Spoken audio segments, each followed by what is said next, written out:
Good afternoon, friends. Welcome to the monsoon edition of Afternoons with an Author. In fact, this time we have two authors. We have Dr. Tarika Roy and Soumya Gupta, and we'll be discussing this delightful book called Mad Stroke Made in India. Let me introduce you to the authors. Tarika is an officer of the Indian Railways, and she's currently going to get you 75 trains, another Vande Bharat rail mission, 75th year of India's independence when the Amrit Kal. So if you see these 75 trains running crisscross, you have to thank Tarika for that. Thank you, Tarika, for joining us in the midst of your very, very busy schedule. Let me tell you, Tarika is currently based out of Chennai. Soumya is a young, enthusiastic officer with a lot of bubble, a lot of energy.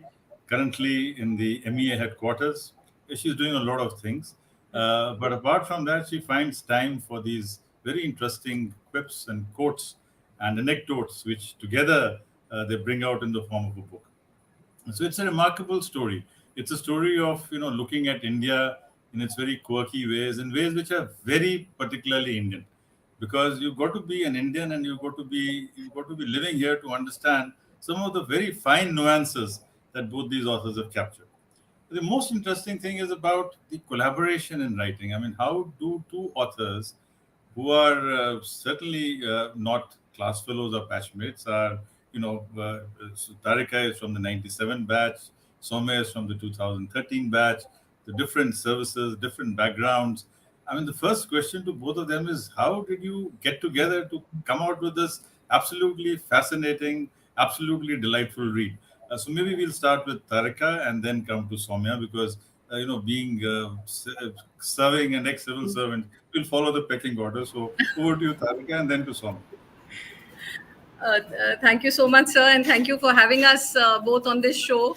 And to answer your first question straight on, I'll just say that the fact that we both wrote it together, we really wouldn't want to go by the pecking order. We would like to be, that it to move the way it should naturally.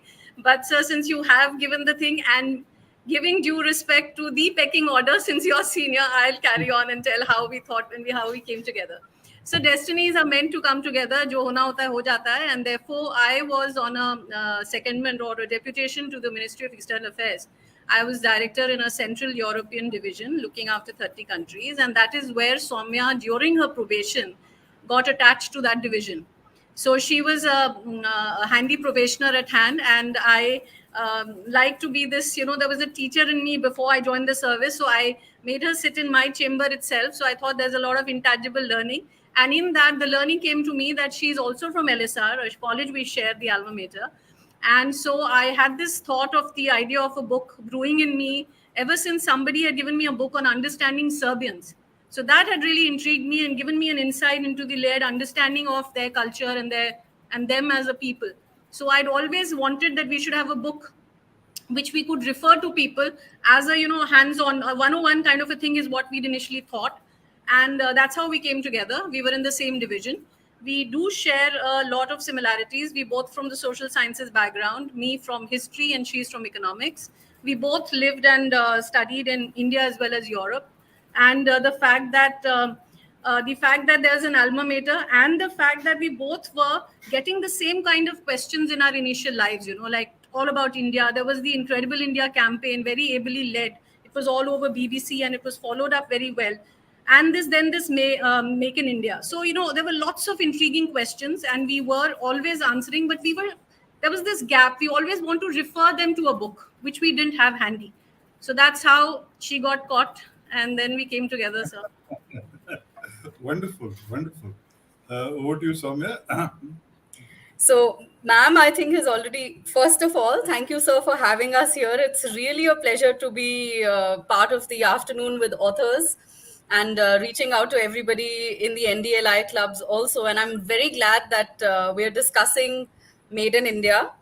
And it has been a wonderful collaboration. It's taken a while. So I was probationer 9 years ago. So it's taken a while for the book to come out. But as ma'am said, I was attached as a probationer there. And I think chirpier than I am right now.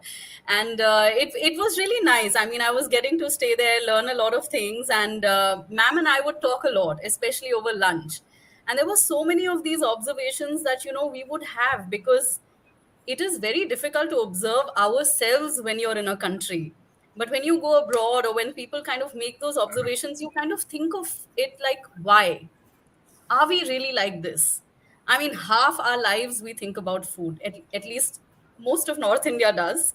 I mean, every problem and every solution is about food. That's really Indian in nature. I mean, if you look at the European palate and if you look at the Indian palate, it's very different.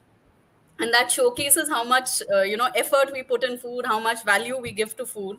So there were a lot of these questions, similarities that bring India together. And like ma'am said, we started on a journey to bring a 101, but when we started writing it, we realized that it was coming from the heart. It couldn't be a fact based book. And every time you wrote about something, there was always an incident that you could relate to, that something had happened to you. I mean, just to give a very small example, when I was at the LSE, every evening, since I'm talking about food, and we got dinner at this hostel, but every evening the common kitchen would turn into what everybody called the Indian Dhaba. And everybody cooked together. It was a common kitchen. We fed everybody from Indians to non-Indians, and it was such a nice collaborative spirit. That's something which was a microcosm of India. Like, what is happening there? What is happening there? And we were bringing out that feeling, that Indianness to people. And I think the collaboration was very nice, because I want to say it, we talked about it, we fought about it, we went over it, and it was, I think at the end of the day, it came from the heart. So I think it will bring a lot of nostalgia to people who are reading it. And hopefully it will be a 101 for the non-Indians who really want to understand the nuances of Indianness. Absolutely. And I think, the very first endorsement of this book, or the praise for Made in India, it says it's like the ghee in the Indian diet. You just need to have it, to read it, to laugh with, to discuss with friends, and to invoke nostalgia. Perfect for the dining table laughter. So I think the fact that you put Kunal Kapoor as the first endorsement for your book just goes on to prove Soumya's point that we are a nation which is very fond of its ghee and butter and everything which Amul does, everything which Amul creates for us. Now you've got 10 endorsements on your book. I'd like you and Tarika to tell me your favorite two or three. And it's a very difficult question. But then interviews have to be difficult. So, which are your favorite two, Soumya, and which are your favorite two, Tarika? So that the So others can find. the There's been a lot of endorsements, that is. yeah, the endorsements. You've got 10 endorsements, so you can pick and choose the two better ones that you like, so that 6 people can fight with you. So if I have to start, then I'll say this one by the former Air Chief Marshal N.A.K. Brown, sir. So I think this short flight of experiencing Indianness with its colorful hues of emotions, love, nostalgia, and humor, all beautifully gift wrapped in the Indian ethos and way of life, is when I would think that's how it is. It was a flight of fantasy that we took, a flight to also stay grounded to reality.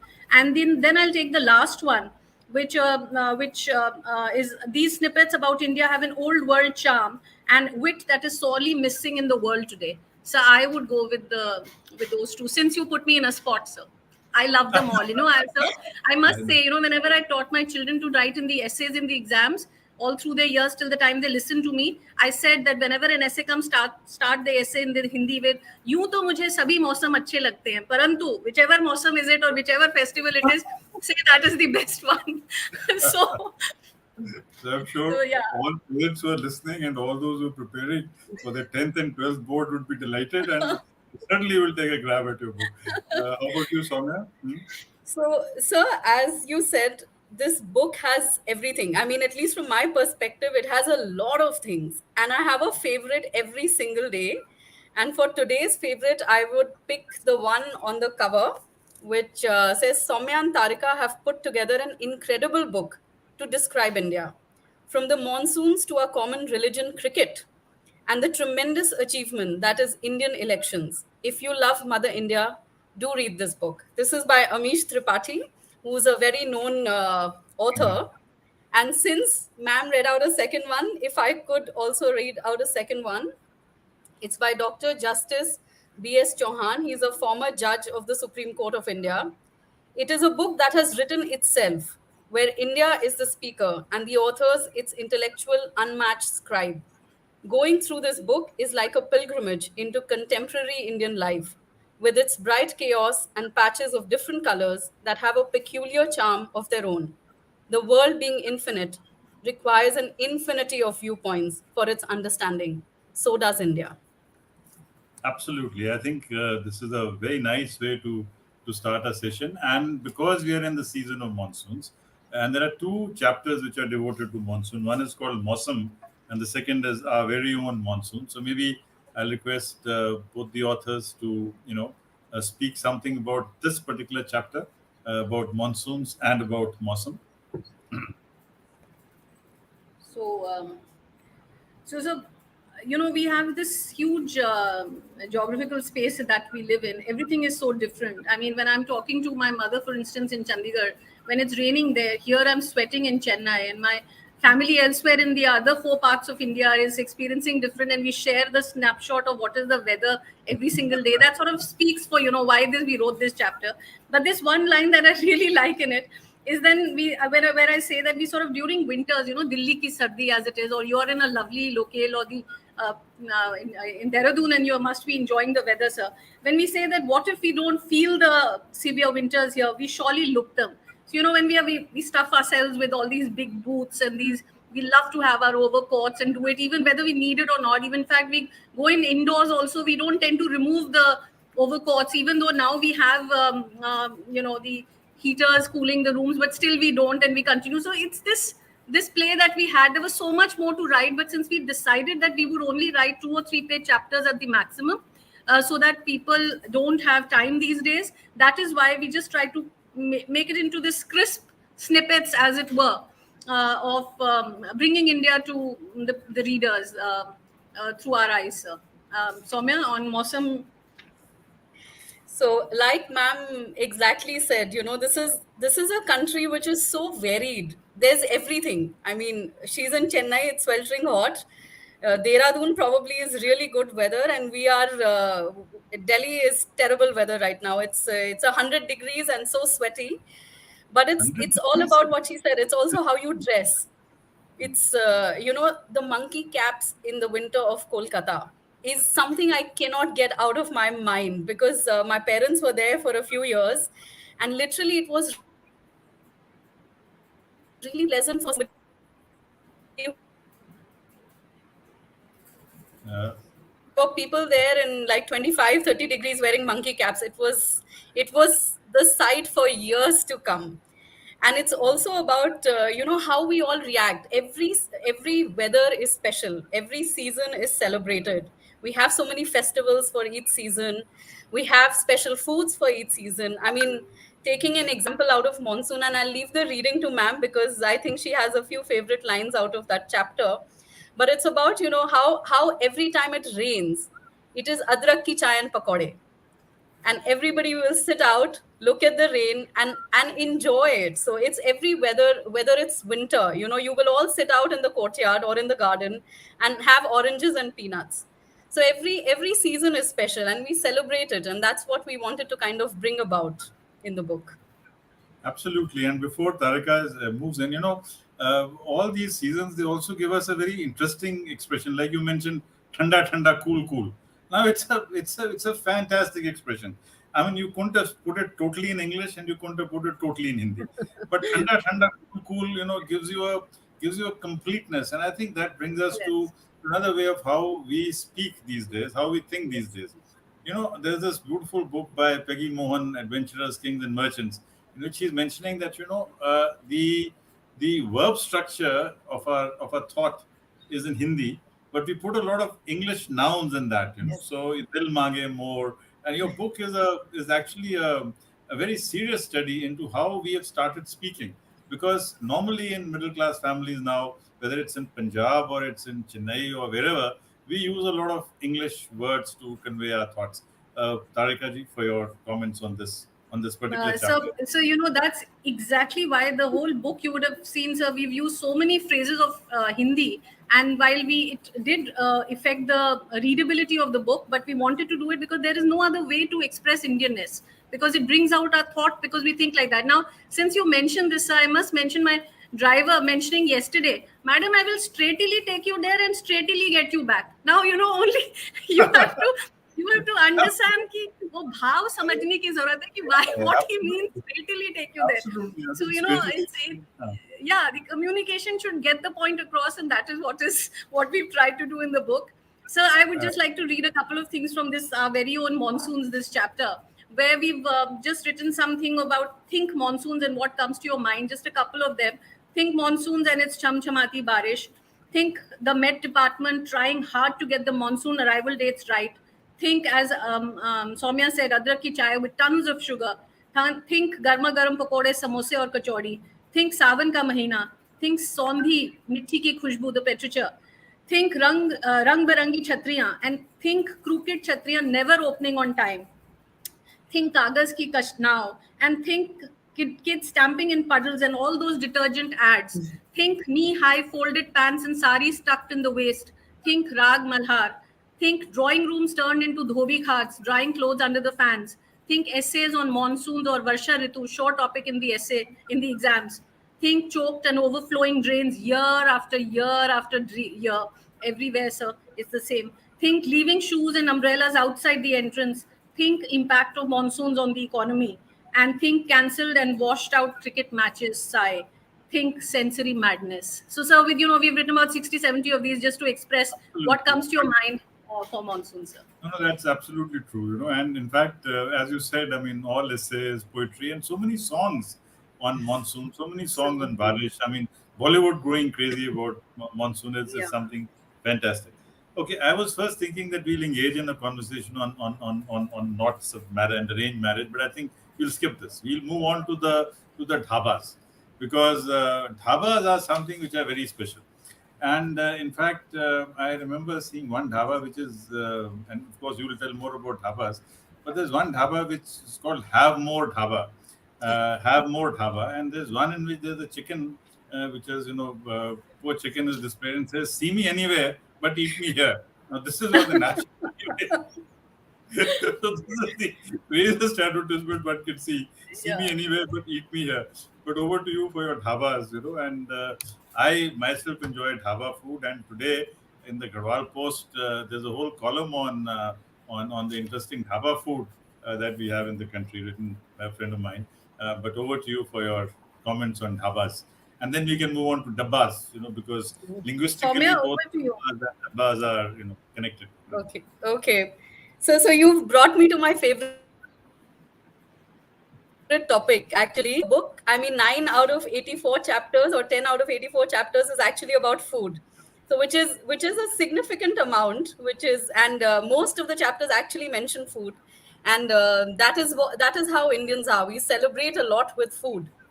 And dhabas is special because if you look at dhabas, I want to give an example of something that is really relevant for at least northern India. Now people are actually traveling just to go and eat at dhabas. That is the popularity of a dhaba. It is no more that side shop on a highway where you stop at. And if you look at it, it's really nice to see that you will see somebody who's arrived in a BMW with a ton of kids with fancy things and a truck driver sitting right next to each other and eating the dhaba food.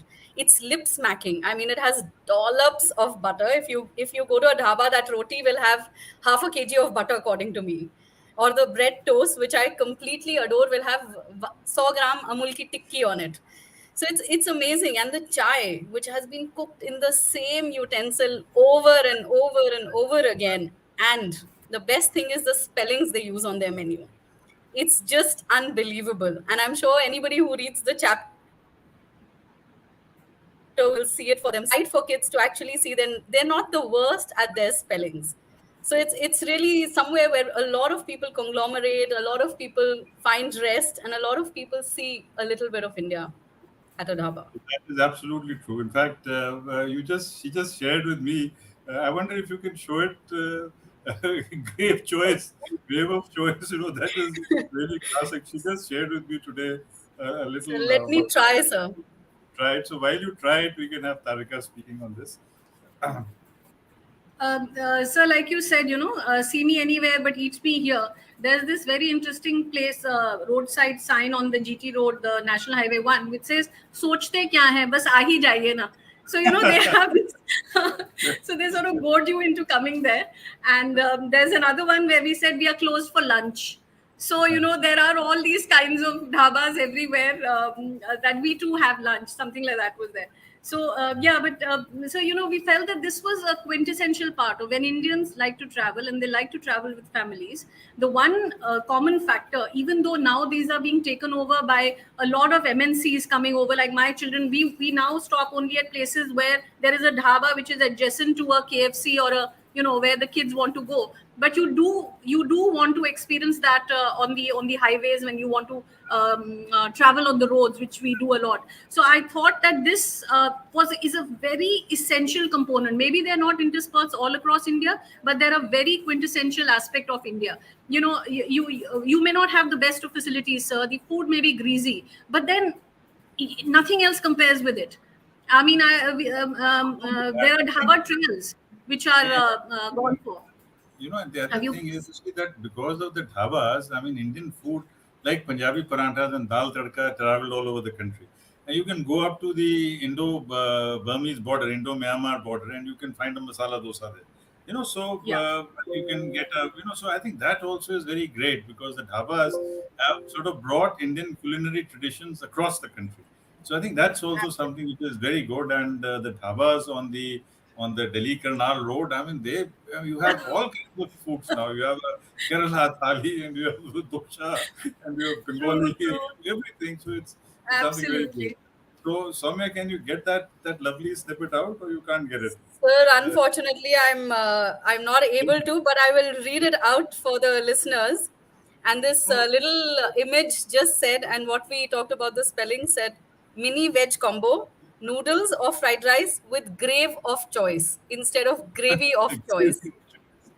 and that also remind me that we went to a dinner in Bengal, which said baby. They had to write baby naans, but they wrote baby nuns.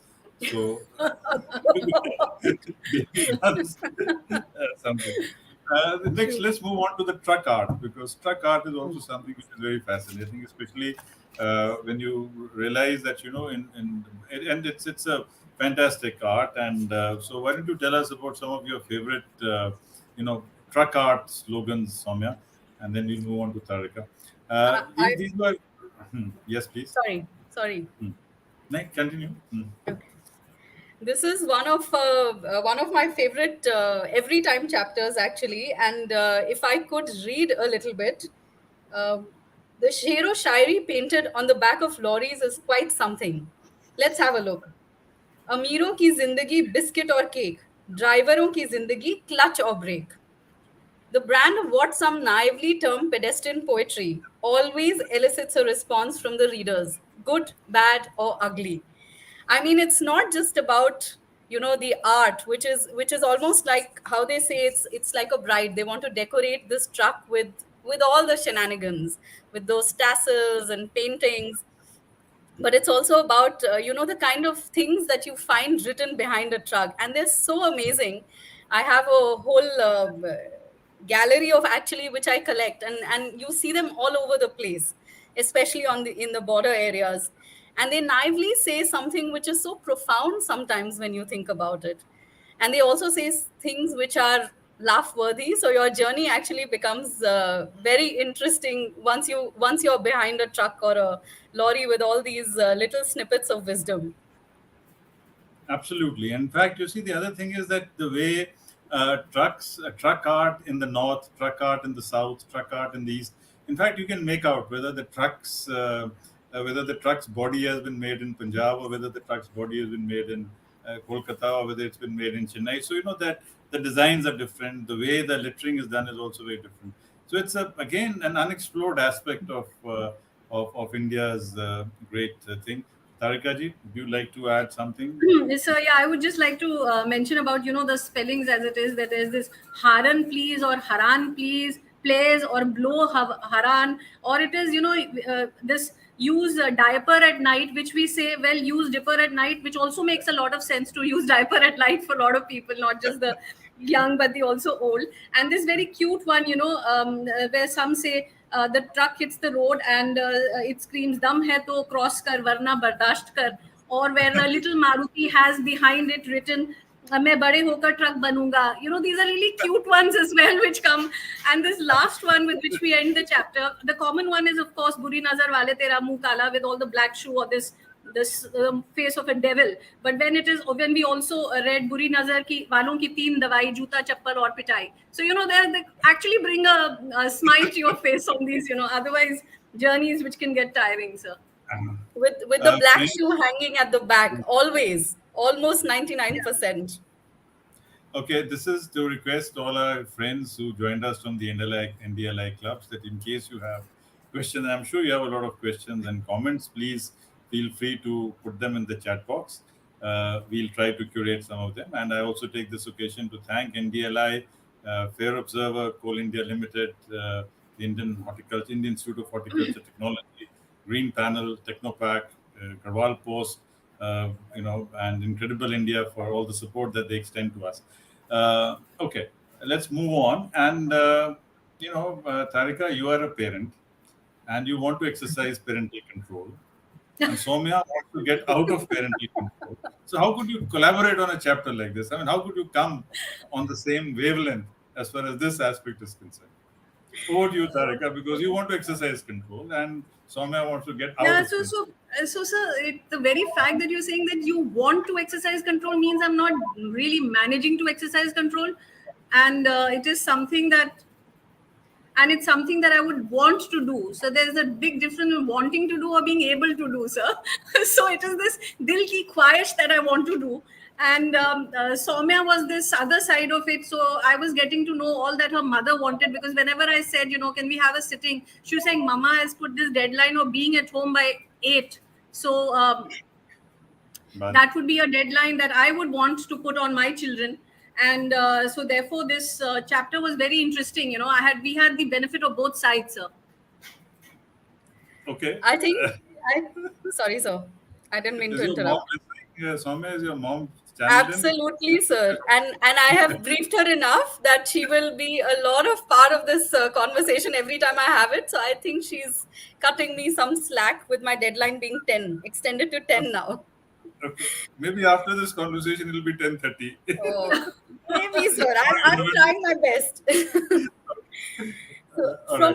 Sir, on this chapter, I think it's super interesting because, like you said, we were on two sides of being. Ma'am was being a parent, and she said she wanted to exercise control, whereas I had the other perspective, and I think it beautifully came together because if you look at the chapter, there's a lot of question answer sort of a thing.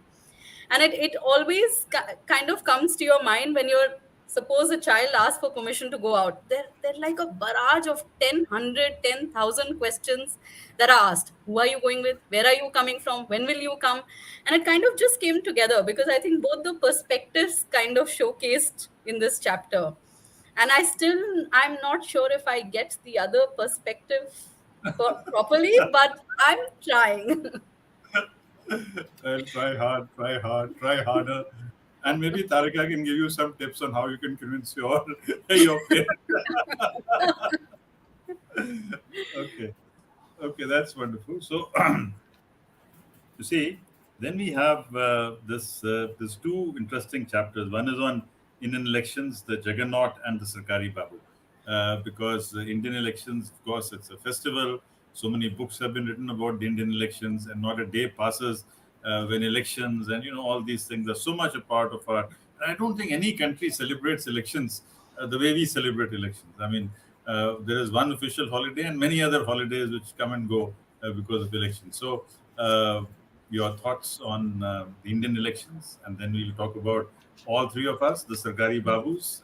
We don't like to be called Sarkari Babus, but the world perceives us all as Sarkari Babus. So we'll tackle that. But first, let's tackle the political leadership.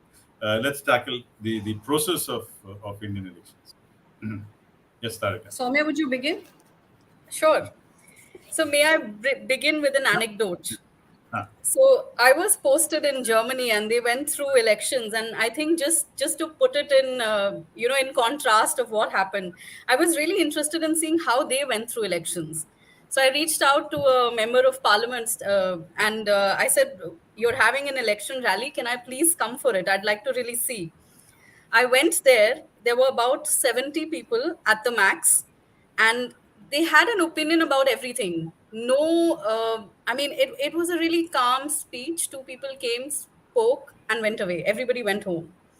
Compared to what happens in India, when the campaign time is on, I mean, all you hear on the streets, on the radio, on TV, I mean, it's another level. It's like you said, it's a festival, and nobody can avoid it. It's all over the place, and that is what Indian elections are. I think it is one of the most beautiful celebrations of democracy, that all of us really participate in it. All of us are wooed by the political parties, and in various ways, which I don't want to talk about much. But it's really this contrast, and the number of people that actually vote.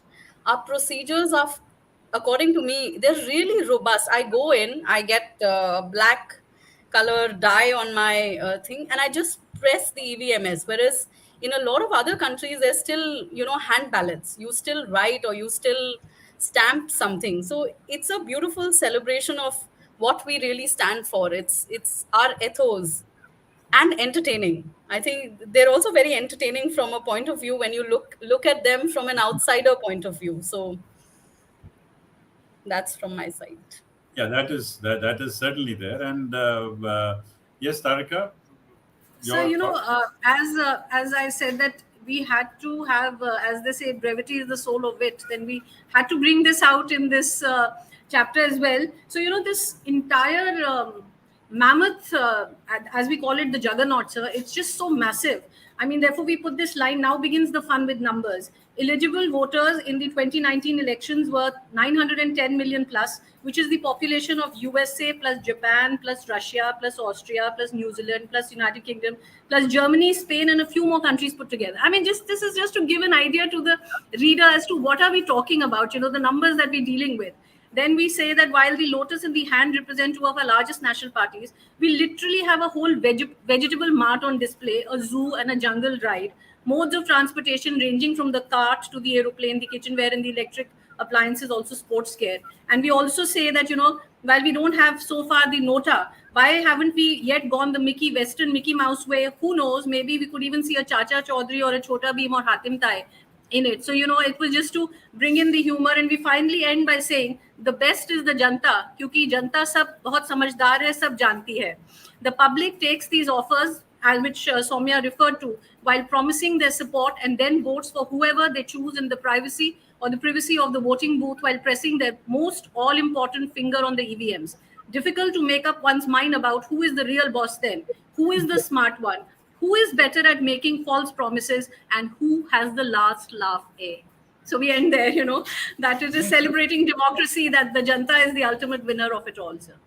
In fact, come to think of it, you see the total number of people who would be involved in the process of conducting elections would be more than the population of New Zealand. And if we took into account all the observers, micro observers, mini observers, I mean, the troops that are deployed and all the polling agents and, the presiding officers, I think it'll be, and it's also it's a remarkable take on how India has managed to do it and how quickly we declare our results. I mean, compare and non-controversial. When you compare it to what Trump did and what the US did, I think we are far more civilized on that count. We can show. So let's come on to the next, very next chapter, which is on Indian babus, on Sarkari babus. I mean, you also prefer to use the word babu. It's a term which I'm not very comfortable with the name babu, which incidentally is a person who has superficial knowledge of the English language. Now that's the dictionary language of a babu. But now that we have used this term, let's go on and discuss it.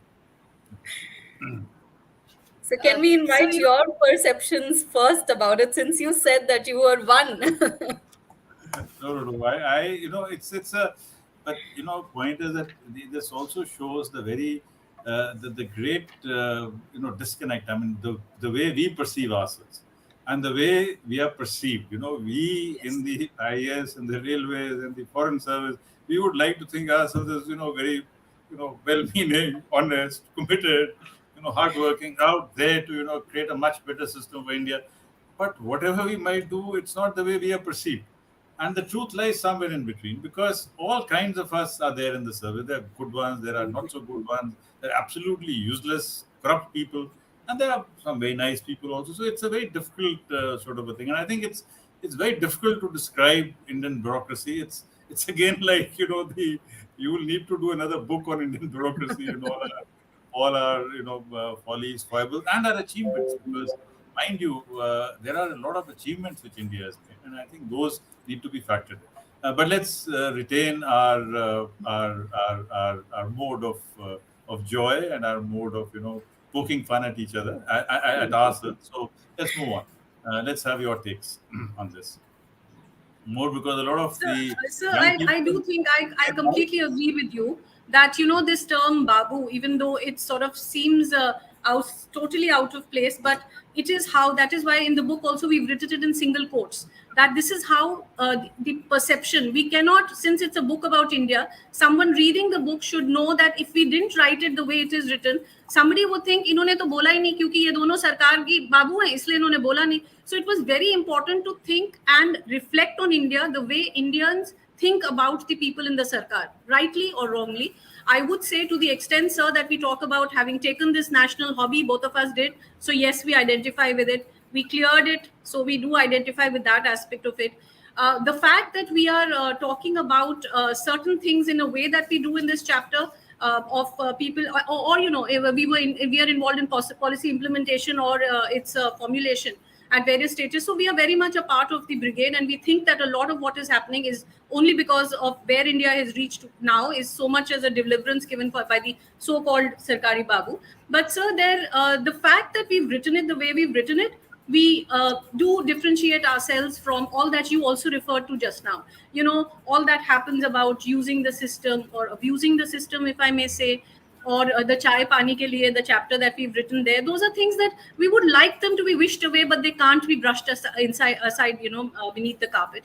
Those are glaring realities, and therefore a lot of people, sir, who've read the book have gotten back to us saying that it's very nice how in a very short, crisp system you've been able to say it, touch it, give it that yes, they know it, and it can be another subject of an entire book, because sir, after all, like India, everything has so many perspectives. There is in no fact one bureaucrat, there is no in one fact diplomat, sir. In fact, we've got a question or a comment rather, which says that can we look forward to a sequel? So, I mean, even your viewers and your listeners are wanting a sequel, and I hope that of the people who are listening, we might motivate some to sit for the civil services exam. And that would again be something which is very good. Now, that brings me to the term Char Dham Yatra. Uttarakhand is celebrating the Char Dham Yatra, and we've had more registration than we could handle. But you use the word Char Dham Yatra in a very interesting, you've given a very interesting twist to Char Dham Yatra. So maybe I'll request both of you to talk about the Char Dham Yatra in the way you have used it in your book. Soumya, would you take it? Yes. Actually, there are certain things about Indians which are different, and a little bit is present, I think, in every Indian. And we've used Char Dham Yatra in a very interesting way, as Sir put it. And maybe I'll just give an example. One of my friends failed the exam, and essentially what happens is she just said, "Teacher ने तो ये पढ़ाया ही नहीं था." So the parents go to the teacher and say, "Aapne padhaya nahi, how can you ask it in the exam?" And she's like, "No, but the CBSE asked for it." Now, who's going to ask the CBSE? So the papers start asking the CBSE, what have you done? Have you, not taught this? Is it not in the books? Why have you removed it out of the books? And the CBSE it just keeps going on. And this is exactly what Char Dham Yatra is. We don't shy away from blaming something. We don't like saying sorry, and we don't like taking the blame. And the Char Dham Yatra is essentially, you're sent everywhere to get an answer. And if you do, you're super lucky. And it's an inside joke, sir. And since we were talking about Sarkari Babu, literally, if somebody is not able to give me an answer, and we do this a lot of times, people you will call, say, nahi is department mein pooch lijiye, nahi is department mein pooch lijiye, and ultimately I get an answer only when I say, please don't do the bureaucracy on me. And that's when people say, okay, people are part of the system, they realize it, let's not do this. So these are all our quirks, I think, somewhere or the other, which are not just present either in the bureaucracy or just part of the government system. It's part of us. And it's not necessarily always a bad thing. It's sometimes okay, because the ultimate person or the ultimate thing that we blame is always the weather. That's right, because we are in this thing. Now, there is a lovely chapter which cannot be discussed. That chapter can only be read, and this chapter is Indian English.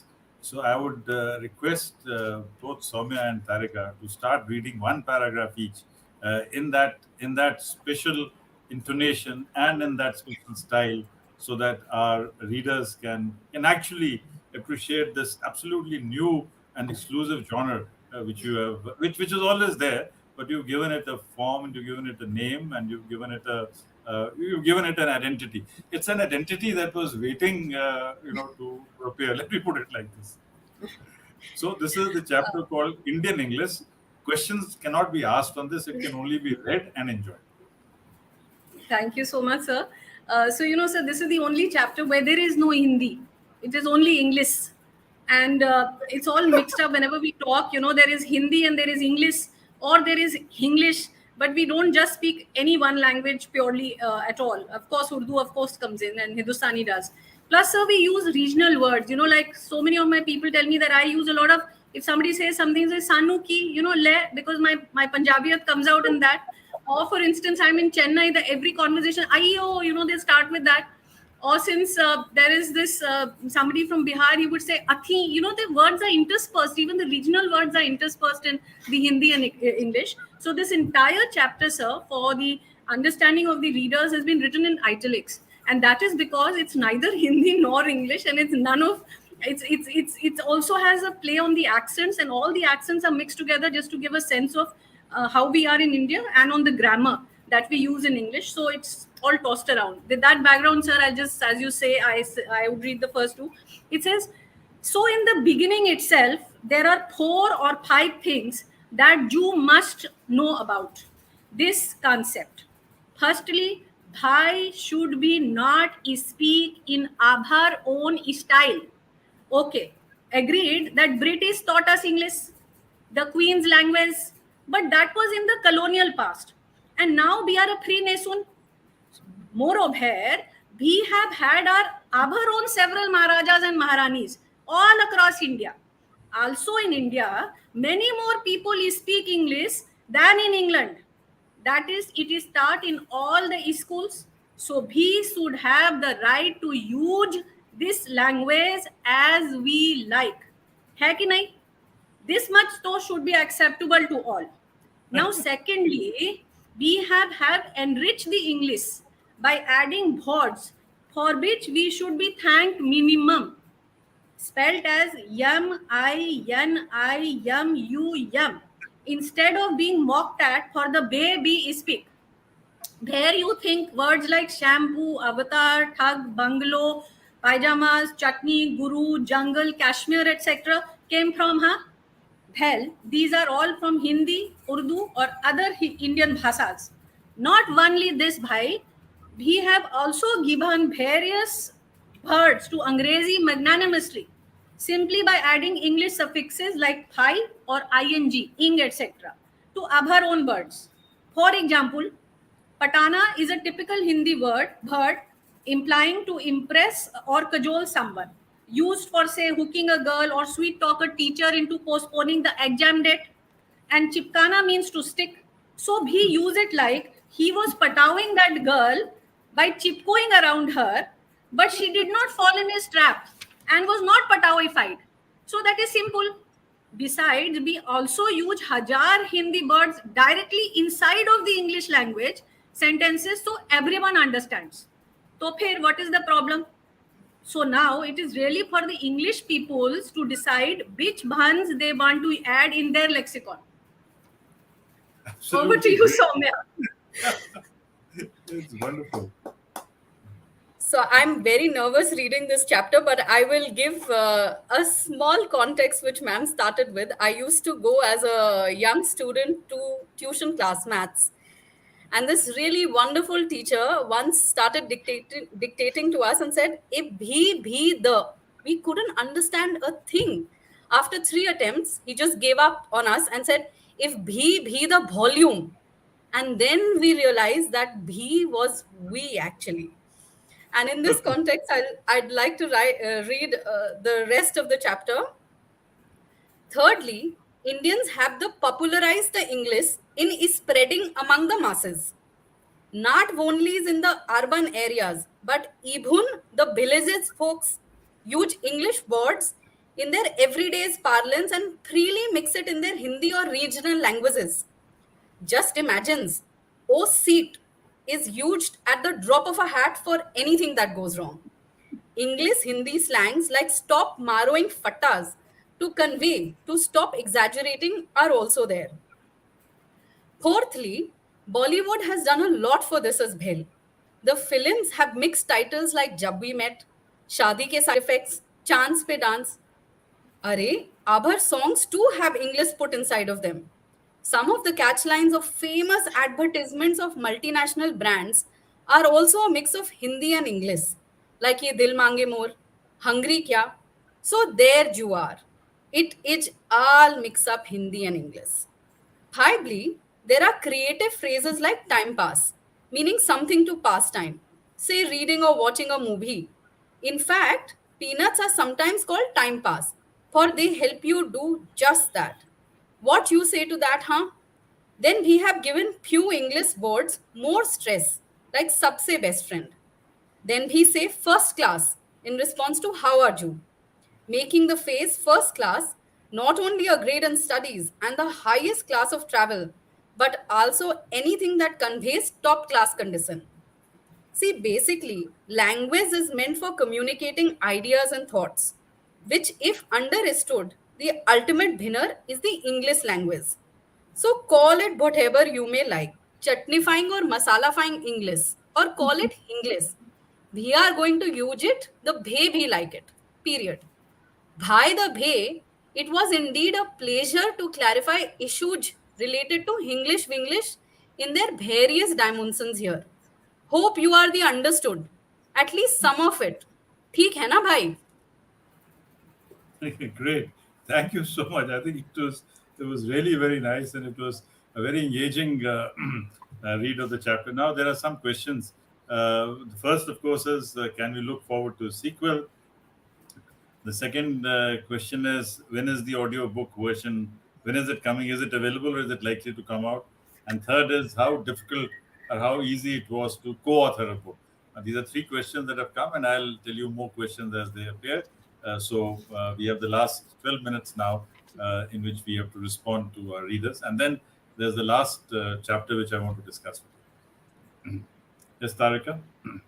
So yeah, we have it in our mind because as we said that initially we thought of a much larger book than this one, but due to the publishers and the editors wanting it to be a certain limit, we restricted it to that. There are a lot of things which are not there, sir. So the Indian bathrooms, for instance, not everywhere do you have the water being used, as we know, and not everywhere we need to have a bottle with us wherever we are traveling, wherever we are traveling, where the water is not available for all the purity. We don't have baltis everywhere. It's a small little thing, but it's very typical of our bathrooms. Then this concept of Shubharam, the podwing of the nariyal and the starting of the wick. So we do have that. We have this Bhagwan Bharose concept which we need to bring in. We have another huge list of over 100 items that we need to say. And after I've come to Chennai, sir, I've realized that all of India naturally, because of its diversity, cannot be brought together. And therefore, like for instance, sir, all along I thought that Tuesdays and Thursdays were, more religious days than the other. Whereas now I realize in the office, the maximum prashadam that I get is on Fridays. I mean, I didn't know it. It's just, I'd never lived here earlier, so I didn't know. Or for instance, tiffin, for which was for me a lunchbox in school. But here, tiffin means having idli, dosa, and vada, medu vada. Or for instance, the fact that, one day my taste buds of these Punjabi taste buds wanted me to have a roti. Somehow this love for roti craving came up. I didn't want to have rice anymore. So I rang up and I said, can you give me a order for lunch? They said, yes, of course, it will reach you. I said, just for, I don't know why I checked it. Maybe God sent me a message. I said, I hope roti is there. He said, no, roti we only do for dinner. It's something that is unheard of for as far as I'm concerned. So there is just so much diversity.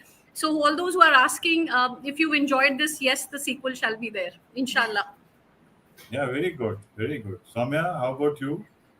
Yes, sir. Your, the 4 or 5, the 4 or 5 ideas that you have for the next book.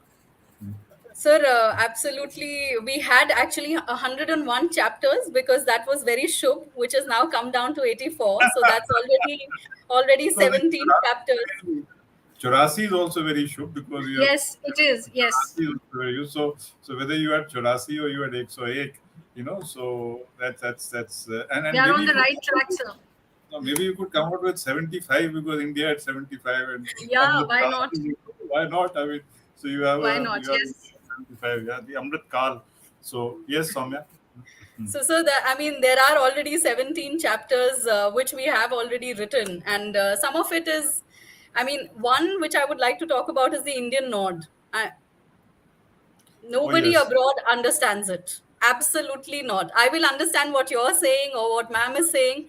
You will both understand what I'm trying to convey, but nobody apart from Indians can understand it. And that is something that was very difficult to write, possibly. But there are lots of these nuances which still are to be covered, or maybe how we all drank kadha during COVID. It was all through the country that people were drinking kadha and sitting and discussing what next. So there are a lot of these other ideas that we still have to work on, and hopefully there will be a sequel, fingers crossed. And on the audio book, sir, we don't have one yet, but thank you for the observation. We will try to bring it to the publisher's notice and try and get an audio book out too.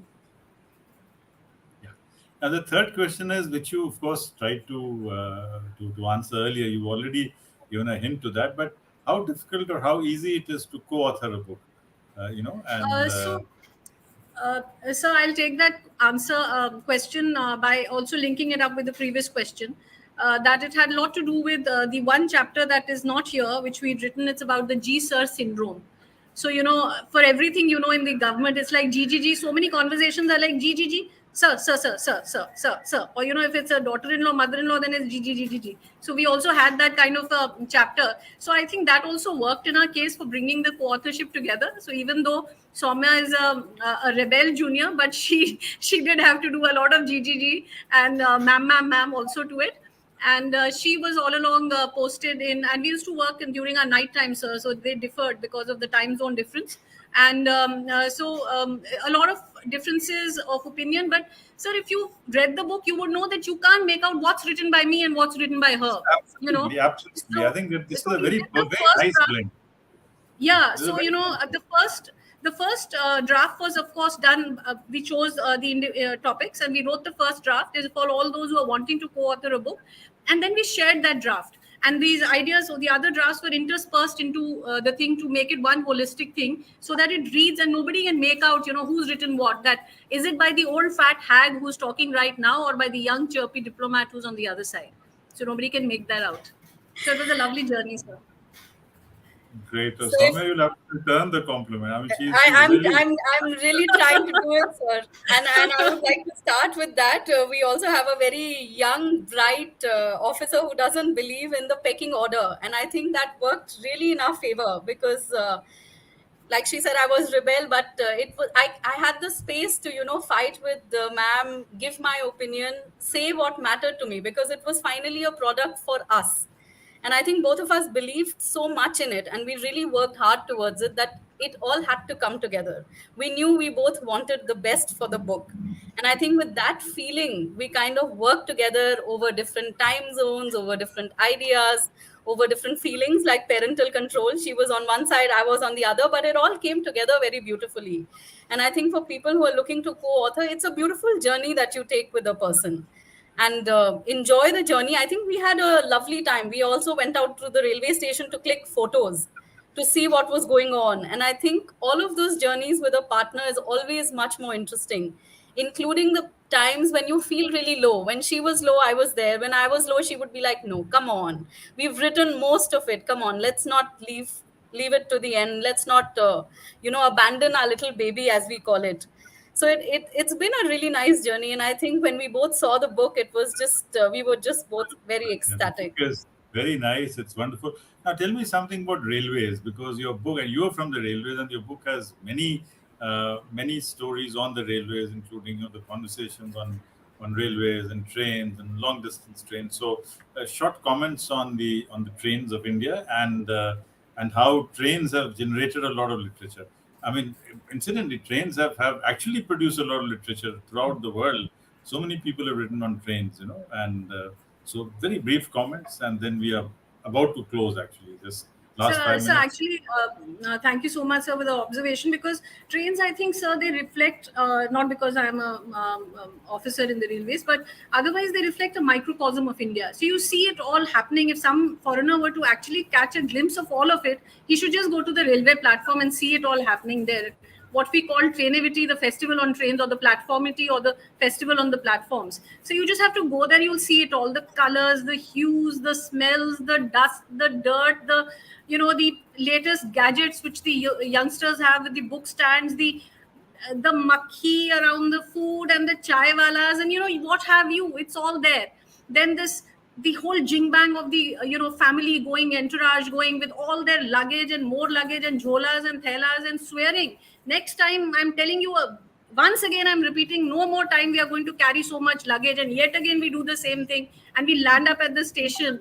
And this whole thing is so nostalgic. I think everybody can relate to the khana of the railway wala mutton, and the cutlets you get on the shatabdis. But since I would be doing it a disservice, since now I'm speaking in the capacity that I am, that soon India is going to have these Vande Bharat train sets. The Honorable Prime Minister has announced it in these 75 years of the Ekam, the Azadi Ka Amrit Mahotsav. We'll be seeing 75 brand new trains running, and the first one should be coming out by this first 15th of August. Hopefully we'll have the first run. So but sir, even though there'll be new trains and excitement, I think the Indianness will remain the same, because at heart we will continue living and enjoying the train journeys with our antakshris and food, sharing of foods and conversations, sharing of family PhDs as we sit across in the train station, give up the pretenses of trying to read a book and indulge into तो आप कहाँ से हैं, किस जिला में, कौन सा जिला, तो कहाँ से रोड हुआ,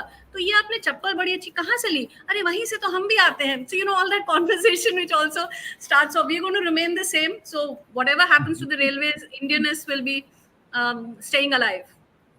Great.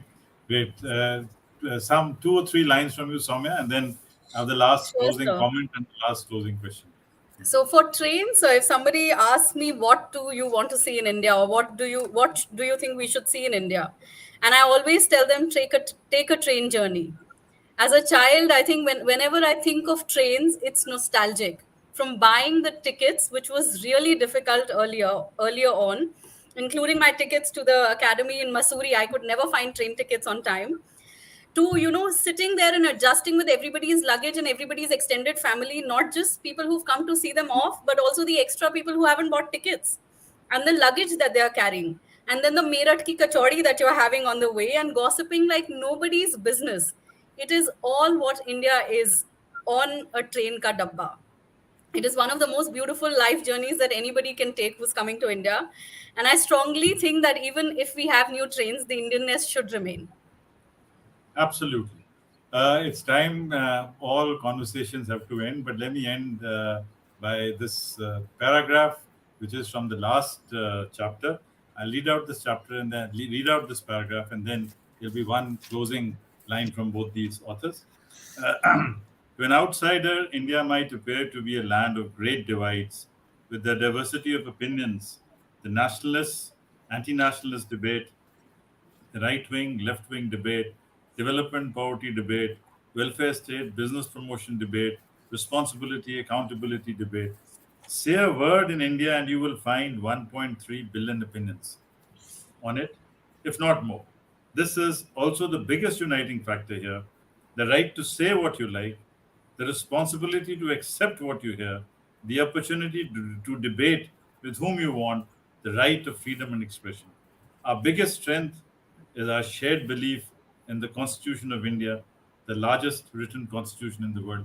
I must compliment both of you. These are very important, very sterling lines, and these are reflective of this book. These are also reflective of, and I'm very proud to say that both of you are fellow civil servants, and I'm very proud of both of you. One last line from both of you. It's already 4 o'clock. You're never late, but 30 seconds to both of you before we close. Tarika? Sir, thank you so much for having us. This afternoon has been wonderful, especially since I'm alone in Chennai. This was the best afternoon I've spent here in the past 3 months, number one. And number two, I do wish that the readers are able to enjoy the book and relate to what we've said. And we would like to have our more views for the second sequel. Ideas are welcome. Thank you so much. And cheers from Chennai. Thank you. Yes, Soumya? Thank you. I just want to read out actually the last line of the book as my closing. Despite all the so-called big divides, India has survived peacefully. May it continue to flourish. It always still, brings so much emotion to my heart. And I'm sure everybody who's reading the book, who loves our country, will enjoy it. And it's really written from the heart. And we hope we can get a sequel out. And we look forward to having so many, much more conversations. Keep in touch. Thank you for having us here. It was really a wonderful afternoon.